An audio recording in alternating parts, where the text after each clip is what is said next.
Colorado Springs had a reputation of being a good old boy community, with many decisions about our city being made in back rooms. The police chief at the time was a man by the name of Irwin Bruce, who was a fair man and saw the need for Fannie Mae and her businesses. Chief Bruce realized the black community needed their own place to socialize and spend their money. However, when people found out the Cotton Club catered to a mixed crowd, Chief Bruce received pressure from the white businesses that were losing white customers and their money to Fannie Mae. You are doing too much down there. He said, you got everything in there.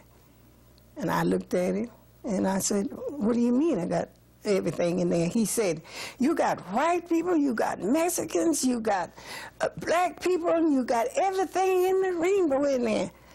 I said, I have? And he said, yes. He said, you cannot do that here. And he said, what are you doing, being smart, talking about I have? I said, well, I got my license, and you told me I could have license. I said, you didn't tell me you sold me some black license. I said, you charged me as much for my license as stand at the Manhattan. He said, yes. I said, well, the color, you didn't tell me to check for color. And he said, no, I didn't. He said, but I tell you, you're not going to have all them white people in there, and you're not going to have all these people mixing. They will not mix. I said, they're in there mixing, and they're happy. I said, I didn't tell them to come in there. They came in on their own. He said, I tell you what. He said, you go down there, and you tell all those people that's not black that you can't serve them. I said, yes, I sure will do it. I said, all those people know their constitutional rights. You know the constitutional right, and I know it.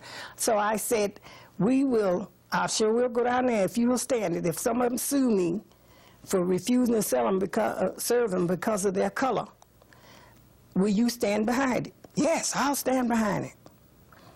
So I said, all right, thank you, sir. So Ed and I walked out of the place. By the time I got back to the place, the phone was just ringing off the wall. He said, Fannie, this is Chief Bruce. He said, I'm telling you one thing. If anybody come in there, I don't care if they're black, white, blue, purple, or yellow, as long as they're 21 years old, you serve them. He says, because I cannot pay that, and I was wrong. And he said, you go and you run the place, and I'll help you stay there. He said, because you're doing a great job. And I had no more problem. Changing Chief Bruce's mind was not easy, but once Fannie Mae had the police chief on her side, he protected her. This was the start of the slow change of Colorado Springs to an integrated community. In one incident, Chief Bruce intervened for Fannie Mae when a linen company refused to do business with her. He told me, we don't have a place to separate to wash them. I said, what do you mean wash them? He said, well, we don't have no place to wash black towels.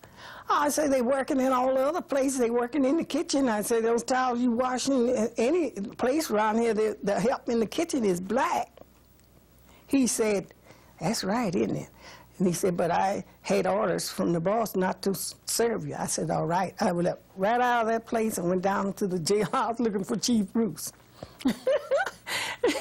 So he says, what? I say, I have to take my towels home and wash them at night.